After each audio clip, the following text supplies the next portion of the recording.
একদিন হজরত সুলাইমান আলাইহিস সালাম আল্লাহ তাআলার দরবারে প্রার্থনা করলেন এবং বললেন, হে আমার প্রতিপালক, তুমি আমাকে অনুমতি দাও যাতে আমি তোমার সমস্ত মাখলুককে 1 বছরের জন্য আহার করাতে পারি। আল্লাহ তাআলা ওহী পাঠালেন, হে সুলাইমান, তুমি কখনোই এর ক্ষমতা রাখো না। তিনি আবার মিনতি করে বললেন, তাহলে আমাকে অন্তত 7 দিনের অনুমতি দাও। আল্লাহ তাআলা পুনরায় একই জবাব দিলেন। তৃতীয়বার সুলাইমান আলাইহিস সালাম অনুরোধ করলেন, হে আল্লাহ, অন্তত 1 দিনের অনুমতি দাও। এবার আল্লাহ তাআলা 1 দিনের অনুমতি দিলেন। হজরত সুলাইমান আলাইহিস সালাম তার হুকুমতভুক্ত সমস্ত মানুষ ও জিনদের নির্দেশ দিলেন, যত হালাল পশু আছে সব একত্রিত করো। বৃহৎ ডেকসি প্রস্তুত করা হলো, অসংখ্য পশু কোরবানি করে রান্না করা হলো। তিনি হাওয়াকে আদেশ করলেন, তুমি নরমভাবে বইতে থাকো যাতে খাবার নষ্ট না হয়। এমন এক বিশাল দস্তরখানা বিছানো হলো যে যদি কেউ তার এক প্রান্ত ধরে হাঁটা শুরু করে তবে অন্য প্রান্তে পৌঁছাতে পুরো 1 মাস লেগে যাবে। সব প্রস্তুতি শেষ হলে আল্লাহর পক্ষ থেকে ওহী এলো, হে সুলাইমান, বলো তুমি প্রথমে কাকে দাওয়াত দেবে? হজরত সুলাইমান আলাইহিস সালাম আরজ করলেন, হে আল্লাহ, আমি সাগরের প্রাণীদের দিয়ে শুরু করতে চাই।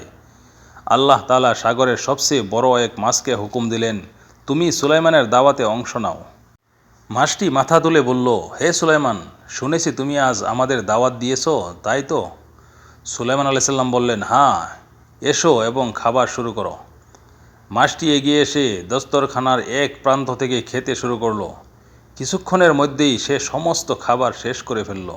তারপর বলল, হে সুলাইমান, আমার পেট এখনও ভরেনি, আমাকে আরও খেতে দাও। সুলাইমান আলাইহিস সালাম বিস্মিত হয়ে বললেন, তুমি তো সমস্ত খাবার শেষ করে ফেলেছ, তবুও তোমার পেট ভরল না? মাছটি উত্তর দিল, হে সুলাইমান, অতিথির সঙ্গে কি এমন আচরণ করা হয়? আমি প্রতিদিন 3 বার আহার করি, আর আমার প্রতিপালক কখনো আমাকে ক্ষুধার্ত রাখেন না। কিন্তু আজ তুমি যখন আমার রিজিকের দায়িত্ব নিলে তখন আমার পেট খালি রয়ে গেল। এ কথা শুনে সুলাইমান আলাইহিস সালাম সঙ্গে সঙ্গে সেজদায় পড়ে গেলেন এবং আরজ করলেন, পবিত্র তিনি, যিনি সমস্ত মাখলুককে বিন্দুমাত্র অভাব ছাড়া রিজিক দান করেন।